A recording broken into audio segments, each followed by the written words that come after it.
You're listening to Soap Dirt, the latest in television entertainment news. Hey there, Young and the Restless fans. It is Belinda from Soap Dirt, and I want to talk about Phyllis Summers and the crime she just committed, the cybercrime, and some consequences that I think she needs to face for what she has done. Phyllis, once again, is taking a shortcut. She is the queen of trying to work around things, not accepting the fate that is written for her and being a sketchy, lying schemer. She's back at it. She decided to take Tucker's money and do bad deeds and then promised God this was the last time she was going to do this. Come on, nobody believes that. And I don't think anybody in heaven is listening to her at this point based on her terrible behavior. And remember the other day, Billy saw her going upstairs with Tucker. So there's going to be a direct line from what she did to what they realize has happened very soon. Things are rolling out later this week that I think are going to put her back in the hot seat. I want to talk about what she's facing. Let's dig in, but if you haven't already, please reach down, click subscribe so you don't miss any of our Y&R updates. So I fully expect Billy to corner her, maybe Jack to join into the confrontation.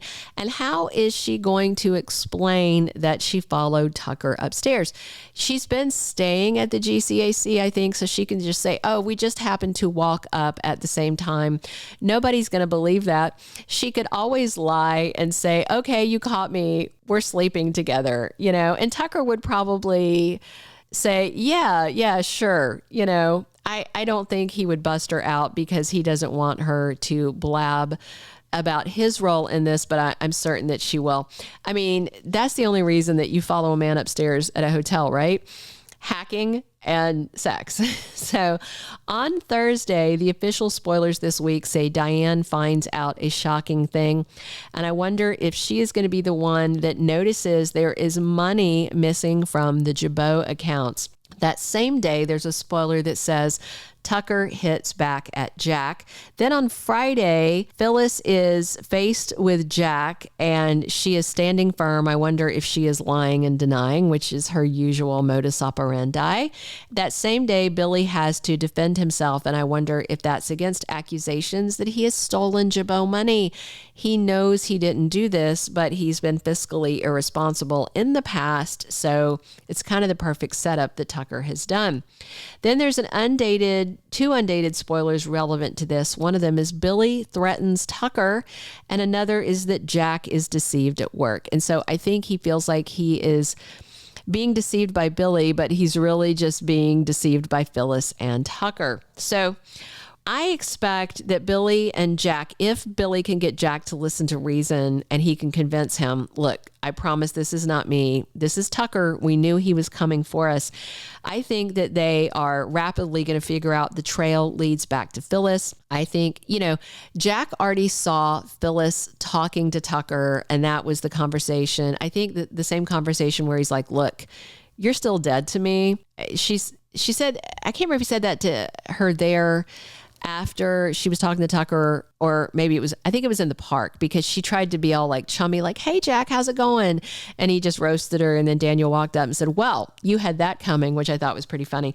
But yes, Jack also saw her with Tucker. And so when Billy says, look, I saw Tucker walk upstairs and she waited like 5 seconds and walked after him, I think they're going to do the math very quickly and figure out that, and they both know about Phyllis's hacking skills. Tucker doesn't have any, but Phyllis does. She said that nobody can track this. That's what she told Tucker, but I just think it's going to be very easy to figure out very soon. And when this all comes out, what are the consequences that she should face? Let's talk about them. Off the cuff, number one, cybercrime means jail time. You shouldn't do the cybercrime if you can't do the real life time. And if they figure it out, And if they can find a trail leading back to her, they might prosecute her. Maybe they can bring back Kevin Fisher to reverse engineer the hack and figure it out. I mean, she just avoided a hefty prison sentence, and the judge warned her, don't screw this up. Don't screw up your fresh start. And guess what she does? She screws up her fresh start because she owes the insurance company $2 million. A lot of people are asking, where's all the money from the sale of her hotel?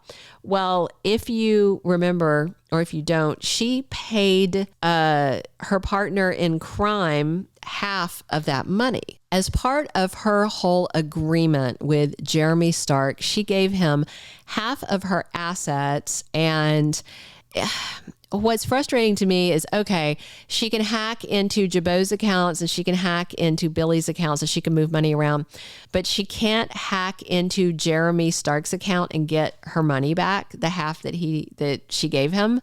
He's dead. There shouldn't even be any real security protocols in place. So it's very inconsistent how they are having her do things. But the bottom line is, if she's caught, if they can figure this out, that's prison time. It's a white collar crime, but still serious time for embezzling money.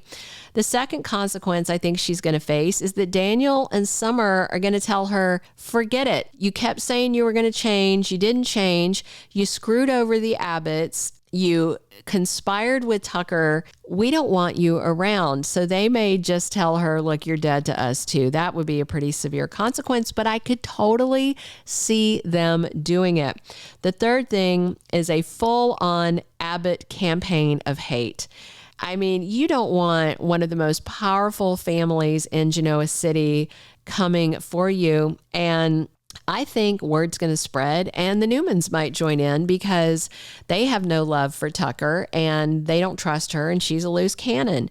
So the fourth thing I think is going, if this comes out, that word could spread around Genoa City, no more job opportunities, and she could be the town pariah all over again, just like when she slunk back into town after faking her death. I mean, she's just kind of screwed herself over and put herself right back in the same position because she was trying to find a shortcut to pay back that money.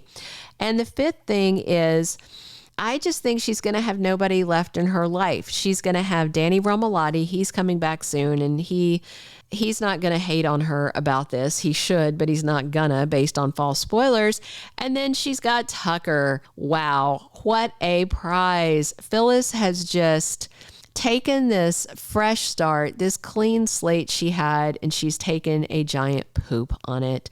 Is anybody really surprised? This is what Phyllis does. I just hate to see her circling the drain like this. If they're going to keep Phyllis around, and I have no reason to think otherwise, they need to do something with her. They either need to make her a full villain. I mean, go ahead, make her a full villain, have her conspiring with Tucker. That's fine. Or redeem her. But this situation where she's circling the drain, promising to do better and then doing worse, I don't like it at all. Hey, drop your comments below on what consequences you think Phyllis Summers should face for this corporate espionage, embezzling thing she's doing. Please click subscribe if you haven't already so you don't miss any of our updates, and definitely click a like if you enjoyed this conversation. What do you guys think? Can Phyllis sink any lower at this point? Are any of us surprised? Drop your comments below. I read all your comments. I love them. Thanks so much for tuning in. This has been Belinda from Soap Dirt. Thank you for being a loyal listener. Follow us wherever you get your podcast, because you don't want to miss the next episode. Soap Dirt is on all the major podcast platforms, including Apple Podcast, Spotify, iHeartRadio, and more.